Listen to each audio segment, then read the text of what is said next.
Bonjour la famille, bienvenue sur Stories with Madaisy. S'il vous plaît, abonnez-vous et laissez-nous un like, un pouce bleu, cela compte énormément pour nous. Partagez également cette vidéo avec vos amis et vos proches, et activez la cloche des notifications pour ne pas manquer nos futures vidéos. Merci de le faire. Installez-vous confortablement et détendez-vous alors que nous plongeons dans l'histoire. Le domaine Greenwood se dressait, majestueux, sous le voile ambré du soleil couchant, pourtant chaque pièce résonnait d'un silence insupportable. Lewis Greenwood, grand et large d'épaules, marchait dans le vaste couloir à pas lents et délibérés. Ses pieds, chaussés de pantoufles en cuir, ne faisaient aucun bruit sur le sol en marbre. Dans sa main, il tenait un verre de vin intact. Il ne le buvait pas, il avait juste besoin de tenir quelque chose. Il s'arrêta devant la porte de la nurserie, toujours peinte en jaune pâle, la couleur sur laquelle sa défunte femme avait insisté lorsqu'il préparait la venue de leurs jumeaux. Lentement, il la poussa. La pièce était restée intacte pendant près de 6 ans. Des jouets soigneusement rangés sur l'étagère, une paire de berceaux jumeaux et, au-dessus d'eux, des autocollants de nuages qui se décollaient légèrement du mur. L'immobilité ressemblait au chagrin lui-même. Il entra et attrapa le tiroir sous l'un des berceaux. Sa main trembla tandis qu'il en sortait un minuscule morceau de tissu plié. Une seule chaussette de bébé blanche, encore douce, sentant encore faiblement la lavande.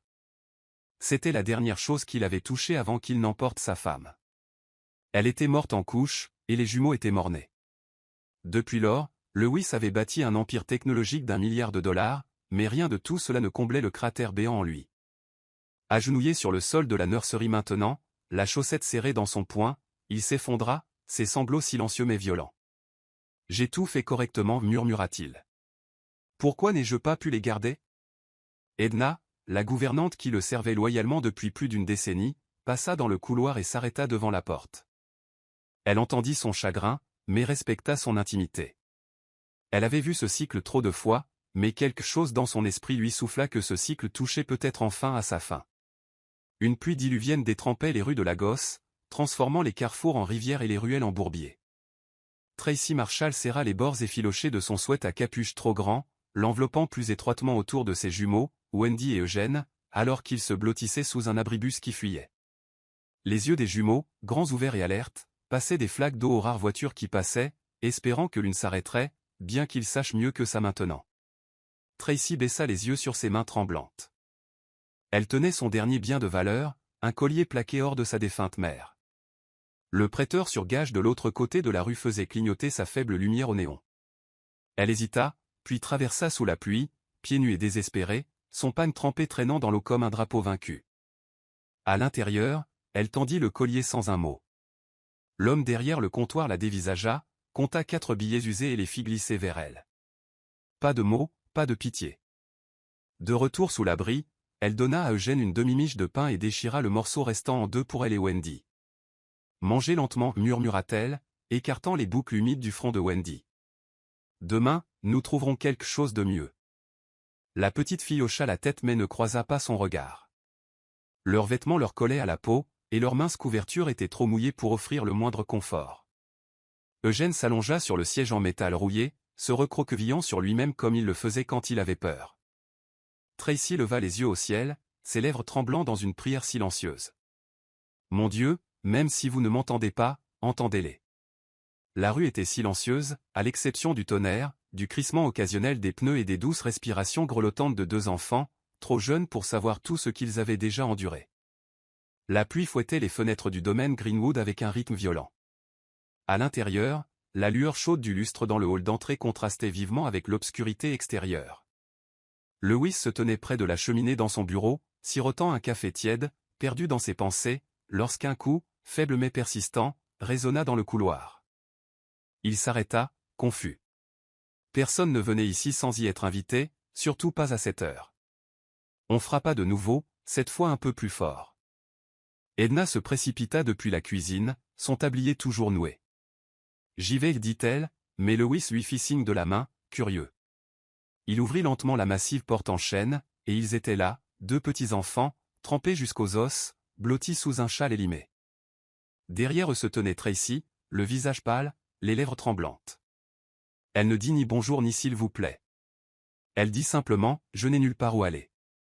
Pendant un moment, Lewis resta là à les fixer. Wendy toussa, et Eugène s'essuya le nez avec sa manche. Edna suffoqua doucement derrière lui. « Monsieur, nous ne pouvons pas les laisser dehors. » Lewis recula d'instinct, son esprit tourbillonnant. « Qu'est-ce que c'est » demanda-t-il calmement. Tracy baissa la tête. « Juste une nuit. Je ne veux pas d'argent, juste un endroit chaud où ils pourront dormir. » Sa voix se brisa sous le poids de sa fierté. Lewis baissa les yeux sur les jumeaux, puis de nouveau sur elle.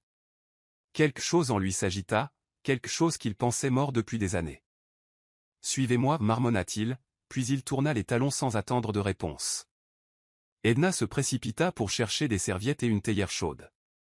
Alors que la porte d'entrée se fermait, la tempête à l'extérieur ne faisait que redoubler de violence, mais à l'intérieur, une nouvelle tempête venait d'être introduite, une tempête qui allait ébranler le silence de ce manoir à jamais. Edna conduisit Tracy et les jumeaux dans le salon, où un feu avait été allumé plus tôt dans la soirée. Les flammes vacillaient doucement tandis que Wendy et Eugène s'enfonçaient dans la douceur du tapis, tendant leurs petites mains vers la chaleur. Tracy s'assit silencieusement dans un coin, trempée et grelottante, ses bras enroulés fermement autour d'elle, comme si elle protégeait encore ses enfants du monde. « Je vais chercher des couvertures, dit doucement Edna. Elle revint quelques instants plus tard avec des serviettes moelleuses, des vêtements chauds sortis d'un vieux tiroir de son fils, et des tasses fumantes de chocolat chaud. Les jumeaux sirotèrent lentement, leurs yeux parcourant la grande pièce comme s'ils étaient à l'intérieur d'un conte de fées. Lewis se tenait sous l'arche, les bras croisés, les observant en silence, son visage indéchiffrable. « Ils peuvent dormir ici près du feu, dit-il enfin. Mais seulement pour ce soir. » Tracy leva les yeux, le regard vitreux. « Merci. Je promets que demain, nous partirons. » Lewis hocha la tête, mais ne dit rien. Alors que l'horloge sonnait 10 heures, les enfants s'étaient déjà recroquevillés sur le grand tapis près de l'âtre. Eugène marmonna quelque chose dans son sommeil, et Wendy serra la serviette comme si c'était une peluche. Tracy les couvrit tous les deux, puis recula, ne sachant si elle devait s'asseoir ou rester debout. « Il y a une chambre d'amis à l'étage, offrit doucement Edna. Vous allez attraper froid ici. » Tracy hésita, jetant un coup d'œil à Lewis, qui se détourna sans un mot. « D'accord, murmura-t-elle. » Edna la conduisit à l'étage. Alors que Lewis passait devant les enfants, il s'arrêta. Wendy remua et attrapa sa cheville dans son sommeil, murmurant quelque chose qui ressemblait à « papa ». Lewis se figea, le cœur battant dans sa poitrine. Il dégagea doucement la main de la petite et s'éloigna, mais le sommeil ne vint pas le trouver cette nuit-là. La lumière du matin filtrait doucement à travers les lourds rideaux de la chambre d'amis. Tracy cligna des yeux, se réveillant, incertaine un instant de l'endroit où elle se trouvait, jusqu'à ce que ses yeux se posent sur la couette moelleuse et le faible parfum de lavande. Son cœur s'emballa de panique, puis se calma à mesure que le souvenir revenait. Elle se redressa rapidement et vérifia le couloir, puis descendit sur la pointe des pieds. Le spectacle qui l'accueillit lui serra la gorge. Wendy et Eugène dormaient encore, blottis l'un contre l'autre sur le tapis, leurs joues rougies par la chaleur. Dans la cuisine attenante, Edna était déjà à l'œuvre, ses mains s'affairant au-dessus d'une marmite d'ogies et de lait qui mijotait. Tracy hésita sur le seuil, incertaine. « Bonjour » offrit chaleureusement Edna, levant à peine les yeux. « Asseyez-vous.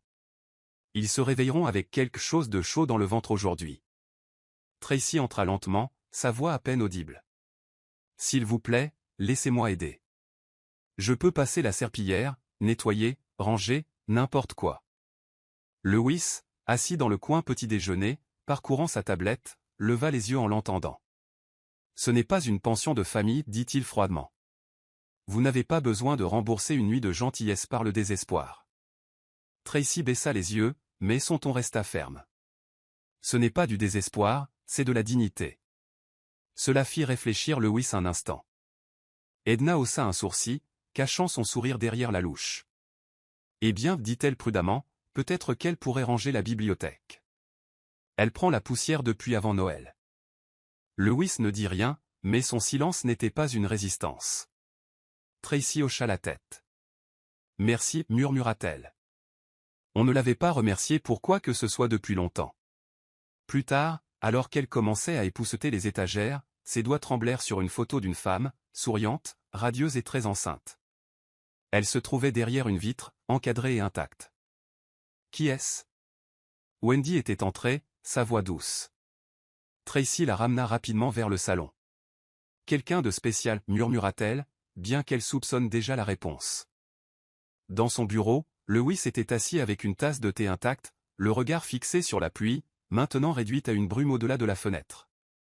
Cela faisait des années qu'il n'avait permis à personne, surtout pas à un enfant, d'entrer dans son espace personnel. Pourtant, quand il était passé devant le salon plus tôt et avait vu Eugène fredonner doucement tout en construisant quelque chose avec des morceaux de bois de chauffage, quelque chose en lui avait changé. L'air était étrangement familier.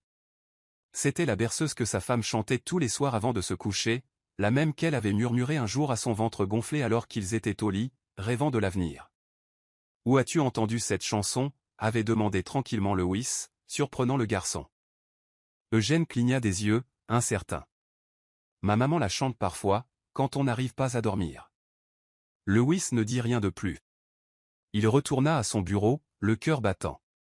Il n'avait pas entendu cette mélodie depuis le jour de l'enterrement. Pendant ce temps, à l'étage, Tracy pliait le linge qu'Edna avait lavé pour les enfants. Ses doigts effleurèrent les initiales de Lewis monogrammées sur une petite serviette, et pendant un instant, elle se demanda quel genre d'homme laissait entrer des étrangers chez lui, tout en restant si sur ses gardes.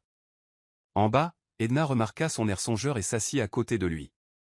Cette mélodie que le garçon fredonnait. Elle signifiait quelque chose, n'est-ce pas? Lewis fixa sa tasse. « Je pensais l'avoir enterrée avec elle, dit-il platement. Mais elle a retrouvé son chemin. » Edna posa une main sur la sienne. « Peut-être que vous ne l'avez pas enterrée. Peut-être attendiez-vous que quelqu'un vous la rechante. » Lewis ne répondit pas, mais cette nuit-là, il resta plus longtemps que d'habitude à la porte de son bureau, regardant Eugène et Wendy dessiner en silence. Quand Eugène leva les yeux et lui fit un petit signe de la main, Lewis hocha la tête avec raideur. Ce n'était pas de l'affection, mais c'était la première reconnaissance. Et cela signifiait tout. L'air du matin était rempli de l'odeur d'igname et d'œufs, et les jumeaux étaient déjà assis à la longue table de la salle à manger, leurs jambes se balançant sous les chaises trop hautes pour eux. Tracy se tenait sur le côté, n'osant pas s'asseoir avant qu'Edna n'insiste. Lewis entra, vêtu élégamment d'un pantalon bleu marine et d'un pull en cachemire, portant le parfum subtil de l'eau de Cologne et du café. Wendy leva les yeux, le regard brillant. « Avez-vous des jouets ?» demanda-t-elle, sa voix légère. Lewis cligna des yeux, surpris. « Non » répondit-il avec raideur. « Je n'ai pas l'habitude d'avoir des invités comme vous. » Wendy ne fronça pas les sourcils. Au lieu de cela, elle ouvrit son petit carnet et tourna à une page où elle avait dessiné une fille et un chien à côté d'un château. « Vous pouvez emprunter les miens » dit-elle avec un sourire. Quelque chose dans son innocence força Lewis à détourner rapidement le regard, faisant semblant de lire son téléphone. Pendant qu'il mangeait, Eugène jeta un coup d'œil à un roman épais posé près du coude de Lewis. « Est-ce que ça parle d'un garçon perdu dans la forêt ?» demanda-t-il. Lewis, à nouveau surpris, hocha la tête. « Tu connais l'histoire ?» Eugène haussa les épaules. « Maman nous en lisait des passages, mais nous ne l'avons jamais fini. » Lewis hésita, puis fit glisser le livre plus près. « Il est à toi maintenant. » Tracy leva brusquement les yeux, mais avant qu'elle ne puisse parler, Lewis ajouta, « juste jusqu'à ce que tu le finisses. » Ce n'était pas de la générosité, c'était sa façon de battre en retraite. Plus tard dans la journée, Tracy trouva Wendy sur la terrasse en train de lire à haute voix à Eugène. Lewis se tenait à proximité, faisant semblant de lire le journal, mais ses yeux s'adoucissaient chaque fois que Wendy butait sur un mot et qu'Eugène la corrigeait en riant.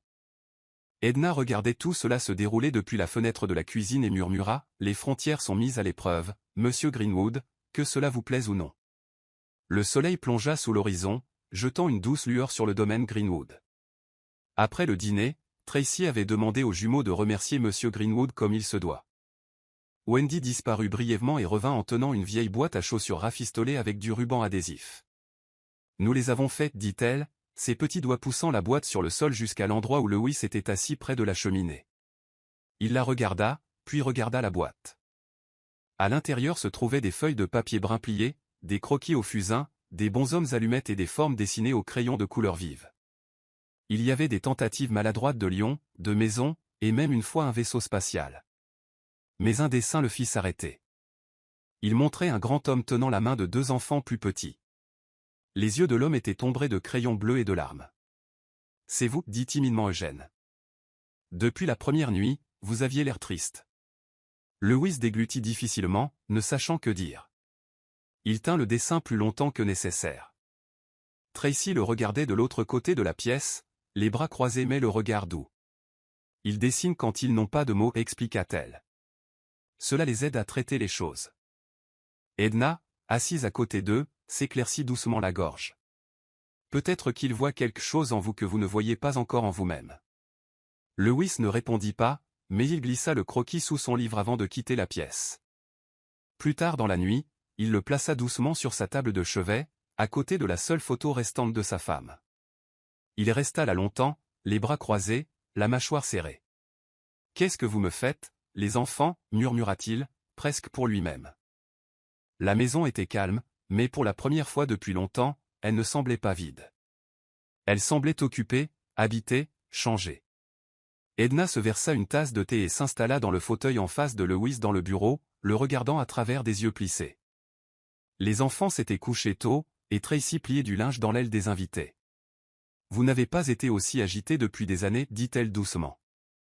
Lewis leva les yeux de sa tablette. « Je vais bien, Edna. » Elle sirota tranquillement avant de poser la tasse. « Vous les regardez comme s'ils étaient des fantômes, mais ils ne le sont pas.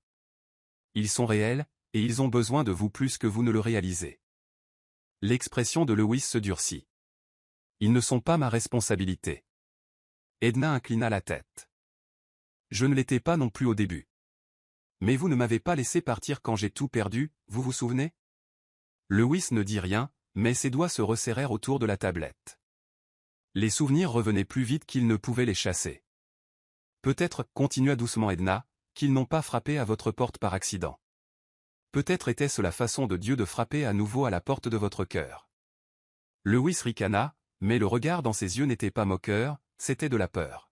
« Je ne suis pas un sauveur, Edna, murmura-t-il. J'ai échoué avec la seule famille que j'ai jamais eue. » Edna se pencha en avant, sa voix plus ferme. « Vous n'avez pas échoué, la vie n'a simplement pas été juste. Mais vous êtes toujours là, Lewis, et maintenant on vous donne une seconde chance. » Lewis se leva brusquement, arpentant la pièce vers la fenêtre. La lumière du couloir projetait de faibles ombres des dessins des enfants sur le mur du bureau. « Ils partiront, marmonna-t-il. Tout le monde le fait. » Edna se leva, posa une main douce sur son bras et murmura, « Alors pourquoi avez-vous si peur de les laisser rester ?» Il ne répondit pas. Mais cette nuit-là, il vérifia les serrures 2 fois et resta plus longtemps que d'habitude devant la porte des jumeaux. Lewis était assis sur la véranda, sirotant une tasse de tisane tandis que les jumeaux riaient au loin, se poursuivant entre les parterres de fleurs. Leur rire flottait dans l'air comme une musique, troublante et belle. Il essayait de ne pas les regarder, mais il ne pouvait pas s'en empêcher. Juste à ce moment-là, son téléphone vibra. C'était Victor Dahl. Lewis répondit à contre-cœur. « Tu m'ignores » Lewis, crépita la voix de Victor à travers la ligne. « Nous sommes en retard sur la fusion avec Trident Systems. Tu ne peux pas te cacher dans ce manoir éternellement. » Lewis se frotta le front. « Je ne me cache pas, je réévalue les choses. » Le rire de Victor fut dur. « Depuis quand Lewis Greenwood réévalue-t-il ? Soit tu construis, soit tu vends, soit tu t'en vas. Tu ne fais pas de babysitting. » Le ton de Lewis devint froid. « Fais attention, Victor, tu supposes trop de choses. » Victor soupira. « Écoute, mec, nous avons tous une autre tragédie, mais les affaires n'attendent pas. Si tu n'avances pas, tu stagnes, et stagner coûte cher. » Lewis regarda à nouveau les jumeaux, maintenant assis sous un arbre, leur tête penchée sur un livre d'histoire partagée. « Peut-être qu'aller de l'avant ressemble à quelque chose de différent maintenant, dit-il doucement. Peut-être que j'en ai marre de fuir les fantômes. » Victor resta silencieux un instant. « Tu penses sérieusement à ne pas vendre ? Après tout ?» Lewis mit fin à l'appel sans répondre. Ce soir-là, alors que Tracy pliait du linge frais près de la fenêtre, elle surprit Lewis en train de regarder à nouveau les enfants, cette fois avec quelque chose de non dit dans les yeux. Une question. Une attraction. Quelque chose qui changeait, même s'il ne voulait pas encore l'admettre. Elle passa tranquillement à côté de lui et dit, « Parfois, il suffit que quelqu'un choisisse de rester. » Lewis ne répondit pas, mais il ne détourna pas le regard non plus. Le soleil tapait au-dessus de sa tête alors que Lewis garait son SUV noir devant la bibliothèque municipale. Wendy poussa un petit cri depuis la banquette arrière, le nez collé à la vitre. « C'est ici que vivent toutes les histoires », murmura-t-elle. Eugène serrait fermement son carnet, la nervosité et l'excitation mêlées dans sa petite poitrine. Tracy avait hésité lorsque Lewis avait suggéré le voyage, ne sachant pas si c'était une offre sincère ou un caprice passager. Mais maintenant, en regardant les jumeaux courir vers l'entrée, elle resta stupéfaite. Lewis lui tendit un sac en toile. « Ils auront besoin d'un endroit pour garder les livres, dit-il simplement. » À l'intérieur, la bibliothécaire, une femme à lunettes au sourire aimable, les accueillit, regardant avec une brève curiosité les sandales déchirées et les chemises dépareillées des enfants. « De nouveaux visiteurs ?» demanda-t-elle. Lewis hocha la tête. « Première fois. Ils aimeraient s'inscrire. » Alors qu'Eugène écrivait soigneusement son nom sur le formulaire de la bibliothèque, la bibliothécaire sourit. Une si belle écriture pour un enfant de 6 ans. Lewis se tenait en retrait, les bras croisés, essayant de paraître désintéressé. Mais les coins de ses lèvres se contractèrent à la hausse lorsque Wendy demanda si elle pouvait emprunter 10 livres. Un à la fois, gloussa la bibliothécaire. Après une courte visite, les jumeaux se nichèrent dans un coin lecture, déjà plongé dans des pages aux couleurs vives. Tracy s'appuya contre l'embrasure de la porte, les bras croisés, la gratitude adoucissant son expression. « Vous n'étiez pas obligé de les amener, dit-elle. » Lewis haussa les épaules. Il commençait à lire la boîte de céréales. « Je me suis dit que je leur donnerais quelque chose de mieux. » Tracy gloussa doucement, et pendant une fraction de seconde, ils se sourirent sans méfiance. Sur le chemin du retour, Eugène s'endormit avec un livre ouvert sur ses genoux, et Wendy tenait sa nouvelle carte de bibliothèque comme si c'était un ticket d'or. Lewis conduisait en silence, mais il y avait de la paix dans ce silence. Quelque chose de chaud, quelque chose d'entier. Plus tard dans la soirée, alors qu'Edna préparait le dîner, Tracy se tenait près du comptoir, ses mains jointes nerveusement devant elle. « J'ai réfléchi, dit-elle. » Edna leva les yeux de sa marmite. Tracy prit une profonde inspiration. « Vous avez tous déjà fait plus qu'assez. Je ne veux pas continuer à accepter sans rien donner en retour. Laissez-moi travailler. Je ne demande pas d'argent, juste une chance de gagner ma place. Je peux nettoyer, cuisiner, classer des dossiers. Tout ce dont vous avez besoin. » Lewis entra à ce moment-là, attrapant la fin de ses mots. Il ne parla pas tout de suite. Au lieu de cela, il s'appuya contre le mur, l'observant attentivement. « Vous pensez que je vous ai laissé rester parce que j'ai besoin d'une femme de chambre ?» demanda-t-il. Tracy croisa son regard. « Non, je pense que vous nous avez laissé rester parce que vous êtes gentil. Mais la gentillesse n'est pas une dette que je veux avoir pesant sur moi. » La pièce tomba dans le silence un instant. Edna remua sa marmite, jetant un coup d'œil entre eux. Lewis expira. « Vous voulez travailler ? Bien. La bibliothèque est en désordre. Le grenier, c'est pire. Je n'ai pas vu le bureau du sous-sol depuis des mois. » Tracy hocha la tête immédiatement. Marché conclu. Le lendemain, elle noua un foulard sur sa tête et se mit au travail.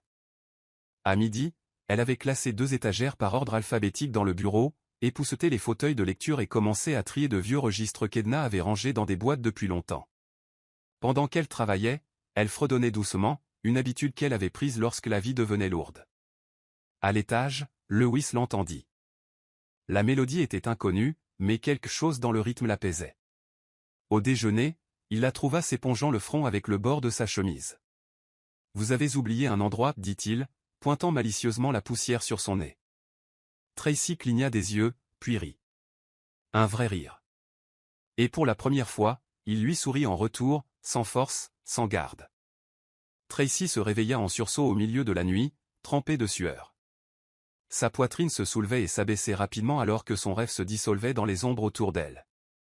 L'écho de la voix de Clint résonnait encore à ses oreilles, en colère, accusatrice, tordue de menaces.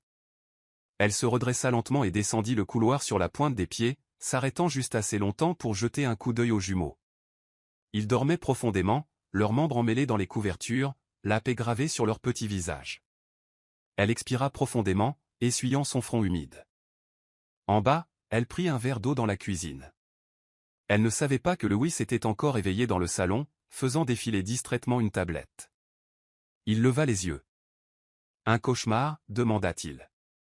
Elle tressaillit, ne s'attendant pas à lui. « Quelque chose comme ça » murmura-t-elle. Il n'insista pas. Au lieu de cela, il se leva et se dirigea vers elle, lui offrant un second verre. Celui-ci est frais. Elle le prit, et ce faisant, la manche de sa chemise glissa, révélant les bleus gravés comme de l'encre délavée le long de son bras et de sa clavicule. Lewis les vit. Son expression s'assombrit. Il ne dit rien, mais le silence s'étira entre eux, lourd et chargé. Tracy surprit son regard et rajusta rapidement sa manche. « De vieilles blessures » murmura-t-elle.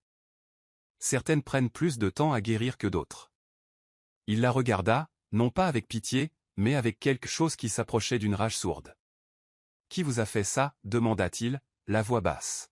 « Ça n'a plus d'importance » répondit-elle en déglutissant difficilement. « Ce qui compte, c'est que j'ai sorti mes enfants avant qu'ils ne s'en prennent à eux aussi. » Lewis hocha la tête une fois, le feu dans sa poitrine indubitable.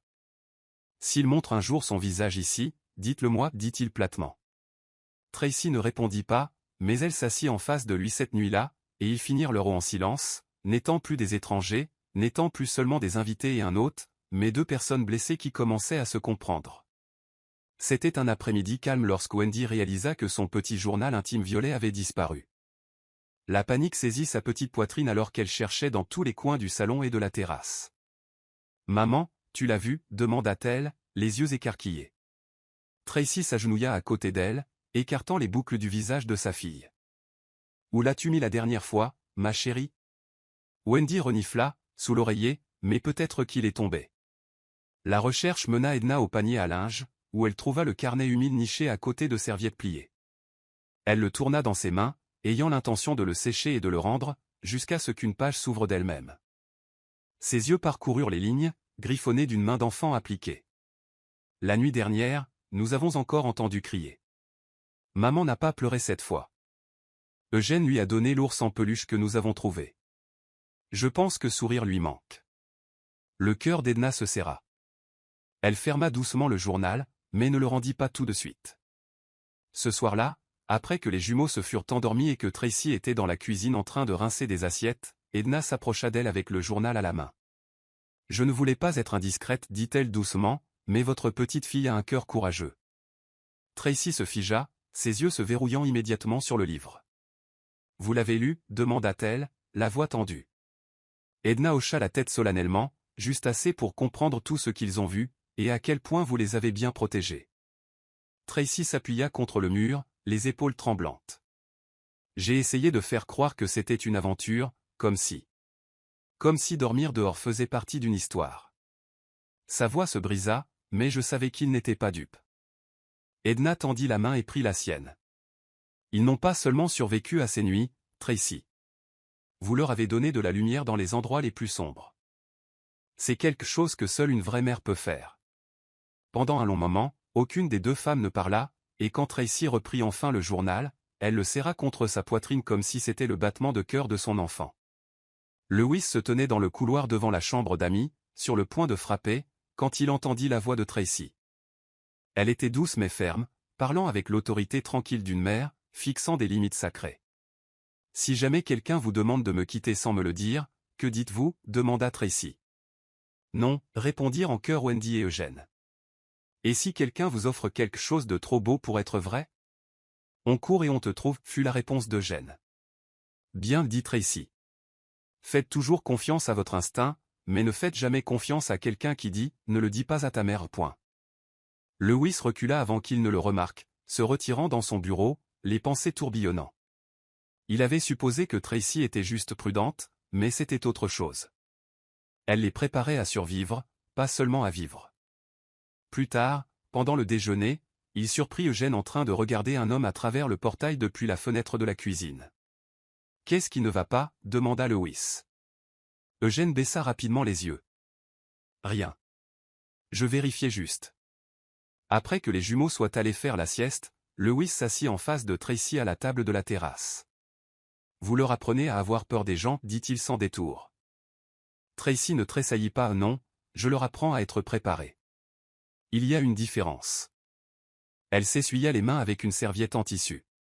Vous avez vécu derrière des murs, des portails et des gardes, Lewis. J'ai vécu là où le mal s'approche et vous demande votre nom. Lewis se pencha en avant. Et fuyez-vous toujours ce mal? Tracy croisa son regard. Je ne fuis pas. Je suis sur mes gardes. Lewis l'étudia en silence. Puis, doucement, il dit. Et si un jour vous n'aviez plus à l'être? Elle rit, non pas amèrement, mais avec incrédulité. Alors peut-être que mes enfants pourraient redevenir des enfants. Elle se leva, prête à partir, mais s'arrêta. Vous n'avez pas à nous protéger, Lewis. Ne vous mettez simplement pas en travers de notre chemin. Sa réponse fut calme.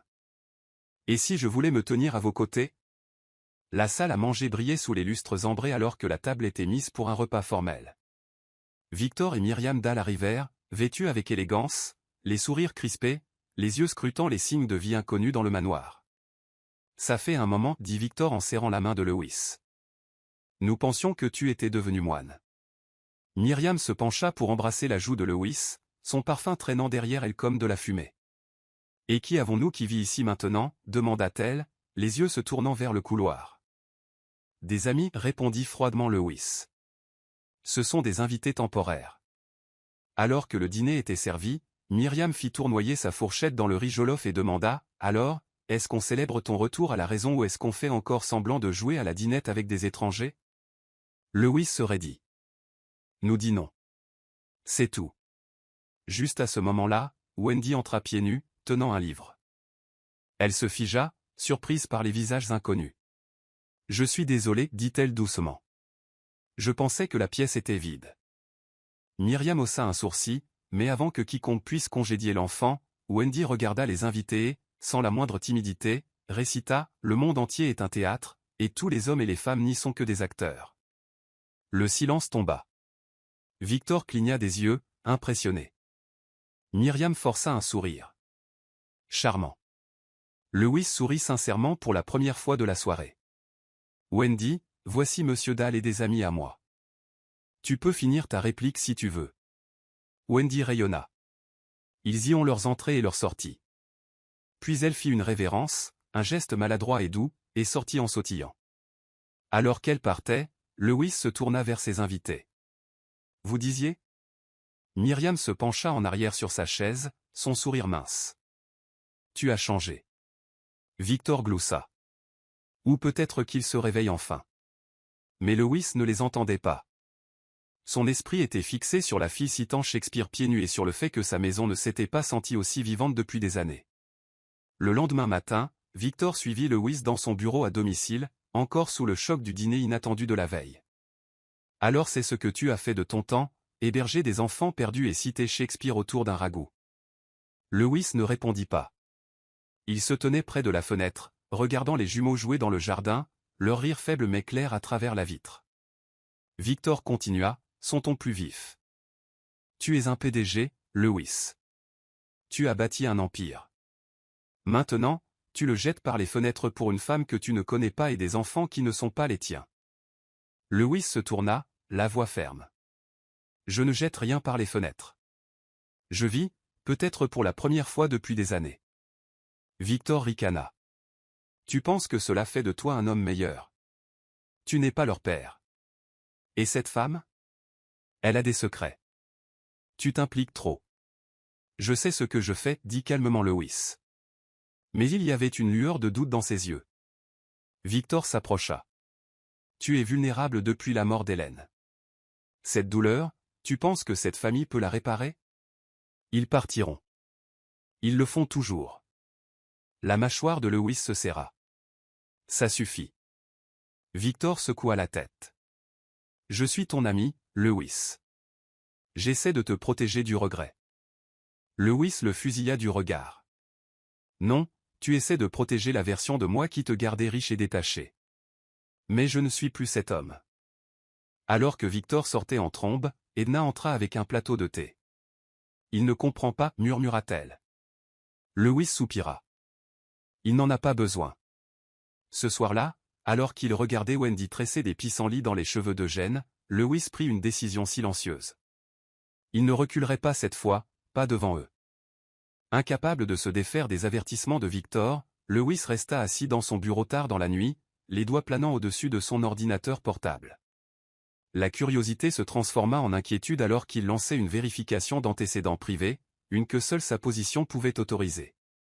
En quelques frappes de clavier, le nom complet de Tracy révéla des fragments d'un passé enfoui, des actes de mariage, un avis de personne disparue datant de 2 ans, et un dossier de police scellé impliquant de la violence domestique et la mise en danger d'enfants.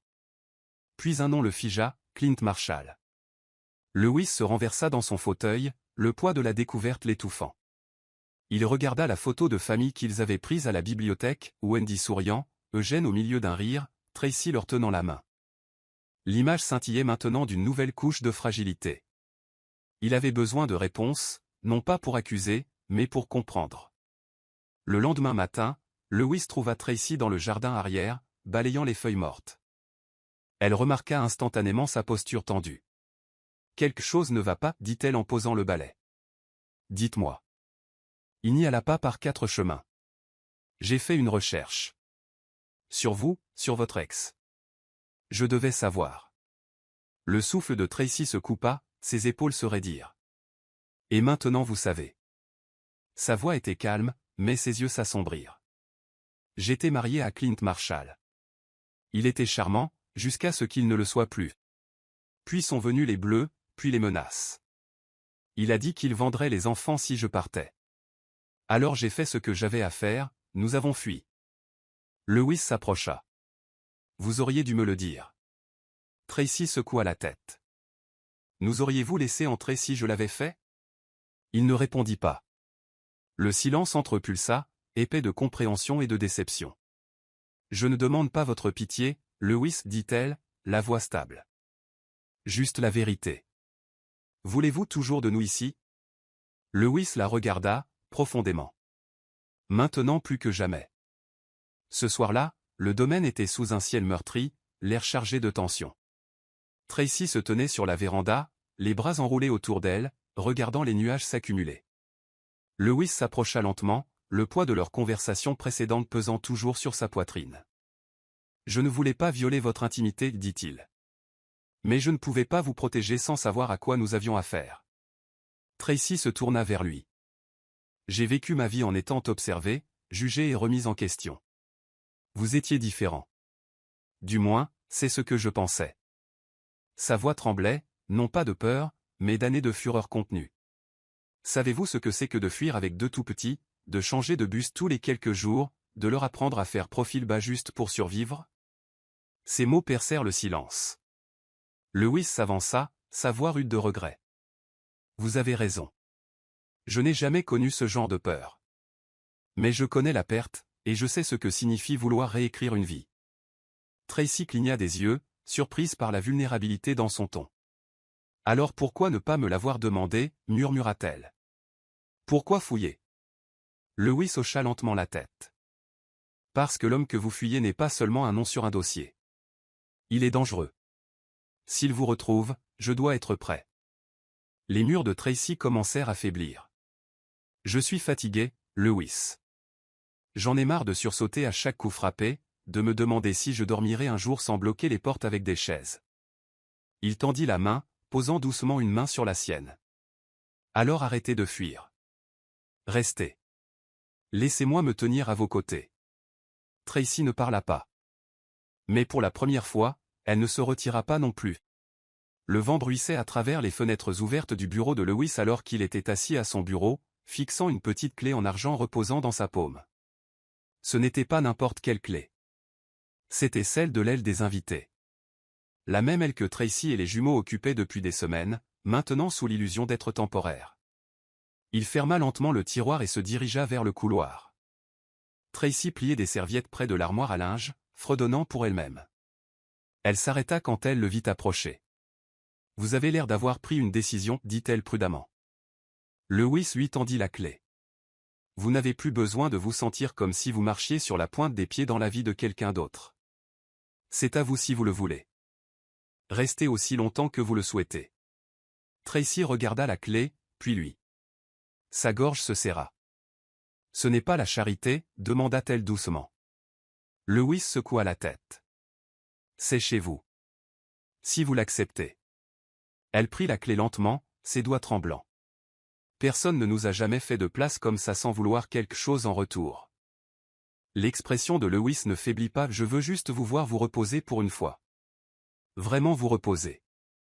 Cette nuit-là, après avoir couché les jumeaux, Tracy s'assit sur le bord de son nouveau matelas, la clé toujours serrée dans sa main. Pour la première fois depuis des années, elle s'autorisa à pleurer, non pas de peur, mais de soulagement. De l'autre côté du couloir, Lewis se tenait près de sa fenêtre, regardant le clair de lune se déverser sur l'herbe où Wendy avait laissé ses petites chaussures. Et dans ce calme, il réalisa que lui donner cette clé n'était pas seulement une invitation. C'était une promesse. La semaine suivante commença comme n'importe quelle autre, avec l'odeur du petit déjeuner et le son des rires provenant de la cuisine. Mais l'expression d'Edna s'assombrit lorsqu'elle revint du marché. Il y a un homme qui pose des questions à la station-service, murmura-t-elle à Lewis. Grand, musclé, une cicatrice le long de la joue. Il a posé des questions sur une femme avec 2 enfants. Lewis se raidit. A-t-il donné un nom? Non, répondit-elle. Mais ses yeux. Il cherchait, comme ceux d'un chasseur. Sans attendre, Lewis appela Tracy, qui venait de rentrer après avoir arrosé le jardin. La couleur quitta son visage quand elle entendit la description. C'est lui, murmura-t-elle. C'est Clint.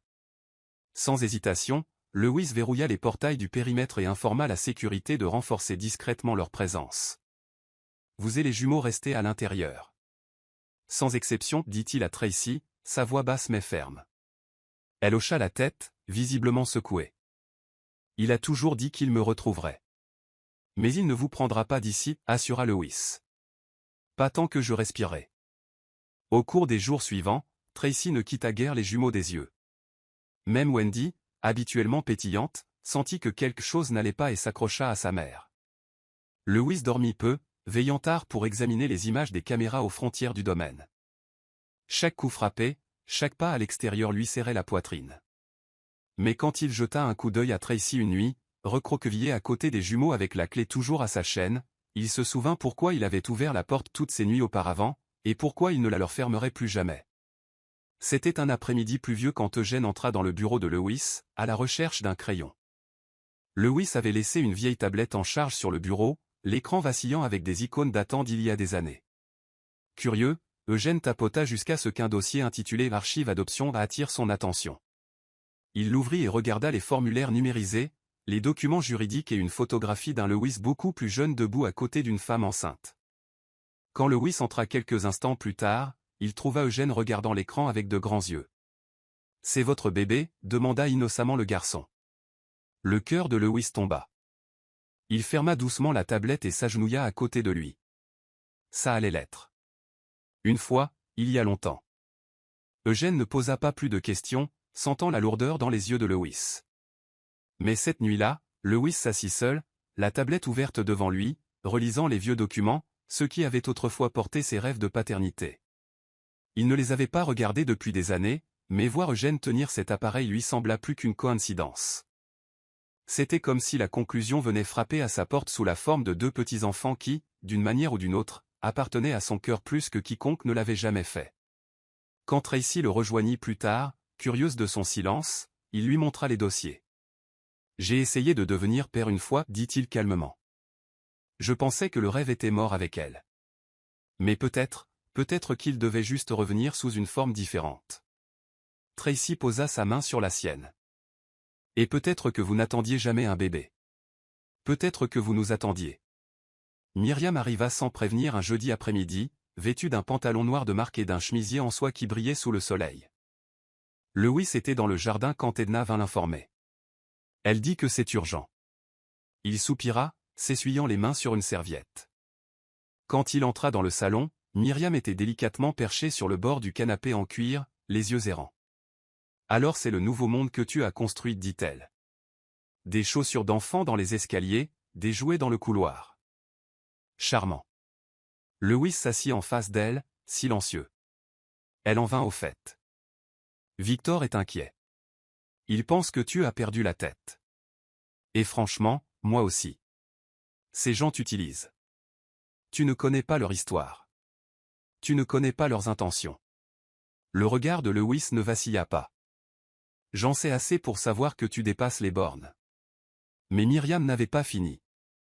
Elle se leva, marchant vers la cheminée, la voix calme et venimeuse.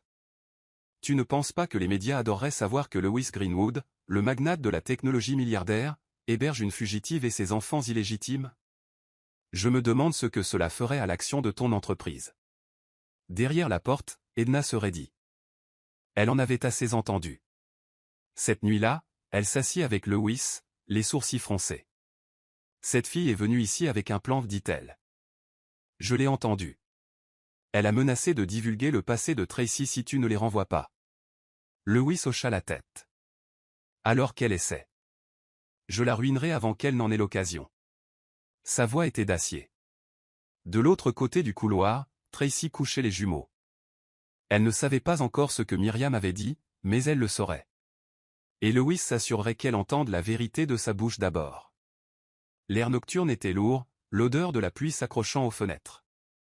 Tracy venait d'éteindre la lumière du couloir lorsque le bruit de verre brisé secoua la maison. Lewis bondit de son fauteuil, le cœur battant. « Reste avec les enfants » ordonna-t-il à Edna, se précipitant vers l'entrée arrière. Là, sous le pâle clair de lune, se tenait Clint, couvert de boue, les yeux fous, un couteau de chasse brillant dans sa main. « Où est-elle » beugla-t-il. Lewis s'avança, la fureur montant. « Vous êtes sur une propriété privée » dit-il froidement. « Partez avant que ça n'empire. » Clint ricana. « Elle est à moi. Tu crois que tu peux la cacher dans ton palais ?» Et puis il se jeta sur lui. La lutte fut violente, vive, haletante. Lewis se défendit, sans entraînement, mais alimenté par une protection brute. Dans le chaos, la lame érafla son flanc. Tracy apparut à l'entrée du couloir. Figée par la vue de l'homme qu'elle avait autrefois craint plus que la mort. Mais alors que Clint levait à nouveau le couteau, elle hurla « Laissez-les tranquilles » et lança un vase de fleurs avec une force stupéfiante. Il s'écrasa contre le mur à côté de lui, le distrayant momentanément, juste assez longtemps pour que Lewis le repousse. La sécurité fit irruption quelques secondes plus tard, clouant Clint au sol alors qu'il hurlait des jurons et des menaces. Le sang coulait sous la chemise de Lewis alors qu'il grimaçait, se tenant le flanc. Tracy se précipita vers lui, les larmes brouillant sa vision. « Tu n'avais pas à te battre avec lui » sanglota-t-elle. Lewis, le souffle court, réussit un sourire douloureux. « Je n'allais pas le laisser te prendre quoi que ce soit. » Alors que les sirènes résonnaient au loin et que Clint était emmené, Lewis s'effondra dans les bras de Tracy, laissant enfin la douleur le submerger. La blancheur stérile de la chambre d'hôpital pulsait sous les lumières fluorescentes. Les machines émettaient des bips réguliers, et le goutte-à-goutte lent d'une perfusion correspondait au rythme des battements de cœur de Tracy alors qu'elle était assise au chevet de Lewis. Son visage était pâle mais paisible. Elle lui tenait la main, les doigts entrelacés, son pouce caressant doucement ses jointures. La nuit avait semblé interminable, le trajet en ambulance, les gyrophares, les décisions rapides. Elle n'avait pas pleuré alors, mais maintenant, dans le calme, les larmes coulaient silencieusement. « Je pensais en avoir fini de perdre des gens » murmura-t-elle. « Mais toi, tu continues de me prouver le contraire. » Lewis remua, ses paupières battant avant qu'il ne cligne lentement des yeux pour faire la mise au point. Sa voix était rauque. « On a gagné ?» Elle rit doucement à travers ses larmes. « Nous sommes là, n'est-ce pas ?» On frappa à la porte. C'était Edna, tenant un sac avec des vêtements chauds et un thermos de pepper soup. « Les jumeaux vont bien » dit-elle doucement. Wendy a demandé si papa allait bien. Tracy la regarda, les yeux écarquillés. « Elle l'a appelé comme ça ?» Edna sourit. « Je ne l'ai pas corrigé. » Lewis se tourna vers elle, un faible sourire soulevant un coin de ses lèvres. « Dites-lui que papa rentre bientôt à la maison. » La pièce se remplit d'un silence douloureux. Tracy se pencha, écartant une boucle rebelle de son front. « Tu as saigné pour nous » dit-elle. « Tu t'es battu comme si nous étions à toi. » Lewis ne détourna pas le regard. « Vous êtes à moi, Tracy. Vous l'êtes tous. Je ne savais juste pas à quel point j'avais besoin de vous jusqu'à ce que je manque de vous perdre. » Et dans cette chambre d'hôpital, avec le monde brièvement en pause, l'amour murmura sa présence, non pas dans de grandes déclarations, mais dans des mains blessées tenues fermement et des promesses faites sans avoir besoin de mots. Le lendemain matin, le soleil jetait des bandes pâles sur le sol carrelé de la chambre d'hôpital. Lewis avait été transféré des soins intensifs à une suite privée, et Tracy était au téléphone dans le couloir, parlant avec une urgence tranquille. Quand elle revint, elle s'assit à côté de son lit, ses yeux concentrés et inébranlables.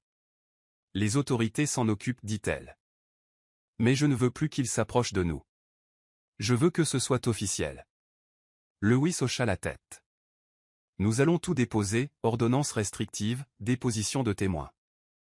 J'ai les avocats prêts. » Juste à ce moment-là, son avocat de longue date, Maître Kahl, entra dans la pièce, accompagné d'une femme portant un coupe-vent du FBI. « Monsieur Greenwood, salua-t-elle. Nous ouvrons une enquête fédérale sur Monsieur Marshall. Il s'avère que votre intrus a un casier judiciaire qui va au-delà de la violence domestique. Il est recherché pour trafic et arrangements illégaux de garde dans 3 États. » Le souffle de Tracy se coupa. « Il a essayé de les vendre, murmura-t-elle. L'agente hocha la tête d'un air sombre. « Nous pensons qu'il tentait de falsifier des documents pour faire passer des mineurs à l'étranger. Votre disparition avec les enfants a perturbé ce calendrier. » Lewis regarda Tracy. « Tu ne les as pas seulement sauvés, tu as exposé quelque chose de bien plus grand. » Plus tard dans la journée, sous escorte fédérale, Tracy fit une déposition complète. Quand elle revint à l'hôpital, ses mains tremblaient. « Tout est sorti maintenant. » Tout. Lewis attrapa ses doigts. « Alors nous sommes enfin libres de tout recommencer. » Avant qu'elle ne puisse répondre, Wendy et Eugène firent irruption dans la pièce avec Edna. Wendy grimpa sur le lit, brandissant un dessin d'un super-héros. « C'est toi, dit-elle en montrant le personnage avec une écharpe rouge et un bouclier. Tu nous as sauvés. » Lewis sourit, les attirant tous les deux près de lui. « Et je le ferai toujours. » C'était un dîner tranquille au domaine ce soir-là, bien loin du chaos des jours précédents. La table était dressée simplement, des bougies vacillant entre des bols chauds de bouillie d'igname et de plantains sucrés. Tracy se déplaçait prudemment entre la table et la cuisine, s'adaptant encore à un monde où il ne se cachait plus. Eugène était assis à côté de Lewis, exceptionnellement silencieux, tandis que Wendy fredonnait sous son souffle. Au milieu du repas, Eugène leva les yeux et posa doucement sa cuillère. « Monsieur Lewis, dit-il avec hésitation. Est-ce que je peux vous demander quelque chose ?» Lewis se tourna vers lui avec un hochement de tête. « Bien sûr. » Les petits doigts d'Eugène tripotaient le bord de sa chemise. « Est-ce que ça va si je vous appelle papa ? Parfois, seulement si vous voulez. » La pièce devint immobile, même Wendy s'arrêta de mâcher. Tracy regarda Lewis, le souffle coupé. Il posa lentement sa fourchette, les yeux rivés sur le visage du garçon. « Tu n'as jamais à demander la permission de m'appeler comme ça, dit-il calmement. J'ai déjà l'impression que tu es le mien. » Les yeux d'Eugène brillèrent, et Wendy tendit la main et serra fermement celle de son frère. « Alors nous le voulons, dit-elle fermement. Tracy baissa le regard, les émotions déferlant sur elle comme des vagues. Plus tard, alors que les enfants jouaient dehors, Lewis et Tracy se tenaient sur le porche arrière, les regardant sous les douces lumières du porche. « Ils t'ont choisi, murmura-t-elle. »« Je sais, répondit-il, mais c'est plus que ça. Je les ai choisis aussi, et je t'ai choisi toi. » Tracy posa sa tête contre son épaule, et ils restèrent en silence, enveloppés dans quelque chose de plus profond que la romance, quelque chose de permanent. La semaine suivante commença par de la paperasse, empilée et tamponnée, notariée et remplie de phrases juridiques qui contenaient à peine l'énormité de ce qu'elles signifiaient. Tracy était assise dans le bureau en face de Lewis alors que l'avocat de la famille étalait les formulaires d'adoption. « Tout y est, expliqua-t-il. Nous n'avons besoin que de vos signatures. » Wendy et Eugène jouaient à l'étage, ignorant que leur avenir était en train d'être réécrit en bas. Tracy regarda les documents. Ses doigts planèrent au-dessus du stylo. « Cela semble si officiel, murmura-t-elle. Comme si je faisais ça, il n'y a plus de retour en arrière possible, plus de départ si les choses tournent mal. » Lewis se pencha en avant. « Tracy, tu n'as pas à te précipiter, mais j'ai besoin que tu saches que ce n'est pas seulement un geste. Je veux être leur père, pour de vrai, pour toujours. » Les larmes montèrent à ses yeux, mais elle les ravala. « Tu as déjà fait plus pour eux que quiconque ne l'a jamais fait. Mais signer ces papiers, ça rend les choses réelles d'une manière qui me fait peur. » Lewis posa une main sur la sienne. « Tu as porté leur monde sur ton dos pendant 6 ans. Laisse-moi partager le poids. Lentement, elle prit le stylo. D'une respiration régulière, elle signa son nom en premier, Tracy N. Marshall. Puis Lewis signa, Lewis K. Greenwood. Le moment passa tranquillement, mais quelque chose de sacré flottait dans l'air. À l'étage, la voix de Wendy résonnait de rire. Les pieds d'Eugène frappaient doucement le sol. Tracy regarda Lewis, le cœur tremblant. Merci, dit-elle. Pas seulement pour avoir signé. Merci de nous avoir choisis quand nous n'avions rien d'autre à offrir que le chaos. Lewis sourit doucement. C'est à ce moment-là que l'amour compte le plus. Un mois s'était écoulé depuis la finalisation des papiers d'adoption. La vie avait trouvé un rythme qui semblait étonnamment normal, des boîtes à lunch préparées le matin, des histoires avant de dormir le soir, et des rires résonnant dans des pièces qui n'avaient connu que le silence. Un dimanche après-midi, Lewis demanda à Tracy de le rejoindre sur la terrasse arrière après le dîner. Le ciel était peint de touches d'orange et de lavande, et les enfants s'étaient endormis tôt après une longue journée de jeu. Tracy apparut, vêtue d'une douce robe lilas, ses cheveux attachés lâchement dans un foulard. Lewis attendait près de la fontaine, les mains nerveusement rentrées dans ses poches. « Pourquoi ai-je l'impression que tu vas m'annoncer une mauvaise nouvelle ?» taquina-t-elle légèrement. Lewis gloussa. « Seulement si l'engagement te fait peur. » Il sortit une petite boîte en velours de sa poche et l'ouvrit lentement. La bague n'était pas tapa accent grave-l'œil, mais elle scintillait d'élégance, un seul diamant entouré de 2 minuscules émeraudes, une pour chaque enfant. Les lèvres de Tracy s'entr'ouvrirent, stupéfaites. Lewis s'approcha. « Tu n'es pas seulement entré dans ma vie, tu l'as restaurée, et je veux passer chaque jour à te rendre ce cadeau. Tracy Marshall, veux-tu m'épouser ?» Ses yeux s'emplirent de larmes, et pendant un moment, elle ne dit rien, regardant simplement l'homme qui s'était battu pour elle sans jamais lui demander de devenir quelqu'un d'autre. « Oui, murmura-t-elle, oui, 1000 fois oui. » Il lui glissa la bague au doigt et l'attira dans une étreinte qui ressemblait à une promesse accomplie. Au-dessus d'eux, le vent agitait les arbres comme si la nature elle-même était témoin du début de quelque chose d'éternel. Un an plus tard, le domaine Greenwood débordait de musique, de rire et des doux gazouillis d'un nouveau-né. À l'intérieur de la nurserie ensoleillée, Tracy berçait une petite fille dans ses bras tandis que Wendy et Eugène décoraient à tour de rôle une bannière en papier sur laquelle on pouvait lire « Bienvenue à la maison bébé Joy ». Lewis jeta un coup d'œil, la cravate desserrée et les joues rouges de joie. « Elle te ressemble, dit-il en déposant un baiser sur la tempe de Tracy. »« Elle a ton calme, répondit Tracy en souriant. La maison s'était transformée, n'étant plus un musée de chagrin, mais un sanctuaire de seconde chance. Même les murs semblaient plus chauds, l'air plus vivant. Dans le couloir, des photos encadrées racontaient l'histoire. Le jour du tribunal, les spectacles de l'école, les câlins avant de dormir, et maintenant, un portrait de famille avec 5 battements de cœur. Plus tard dans l'après-midi, Lewis sortit pour un moment de calme. La brise printanière lui caressa le visage alors qu'il se tenait près des portes massives en chêne où tout avait commencé. Il posa sa paume contre le bois lisse et murmura « Dieu merci, je l'ai ouverte. » Une voix douce le rejoignit, Tracy tenant bébé Joy. « Je n'arrive toujours pas à croire que tout a commencé par quelqu'un qui a frappé, dit-elle en se penchant contre lui. Lewis se tourna, les yeux brillants. Ce coup frappé m'a sauvé, non seulement de la solitude, mais d'une vie sans sens. Wendy et Eugène coururent vers eux, leur rire résonnant dans la cour. Lewis les prit tous les deux dans ses bras, un bras toujours enroulé autour de Tracy. Pour la première fois depuis des années, il se sentait complet. Et alors que la porte d'entrée grinçait doucement dans la brise, il sut qu'il ne fermerait plus jamais son cœur à l'inattendu. Parce que parfois, le miracle que vous attendez ne vient pas avec des trompettes ou des lumières vives. Parfois, il arrive sous la pluie, portant des chaussures en lambeaux, avec un coup frappé qui change tout. Voici le verset de la Bible, Hébreux 13, verset 2, « N'oubliez pas l'hospitalité, car, en l'exerçant, quelques-uns ont logé des anges, sans le savoir. » Explication, ce verset reflète le cœur du voyage de Lewis. Ce qui a commencé comme un acte de compassion réticente s'est transformé en le miracle même que son âme désirait sans le savoir. Accueillir des étrangers chez lui a ouvert la porte à la guérison, à l'amour et à la famille, prouvant que le dessein divin arrive souvent sous les formes les plus inattendues. Morale de l'histoire, la vraie famille n'est pas toujours liée par le sang, mais par l'amour, le sacrifice et le courage d'ouvrir son cœur quand il est plus facile de fermer la porte. C'est la fin de l'histoire. Qu'avez-vous appris de cette histoire?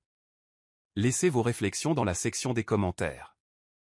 Laissez un like, et n'oubliez pas de vous abonner et d'activer la cloche des notifications afin d'être prévenu lorsque nous sortirons nos prochaines vidéos.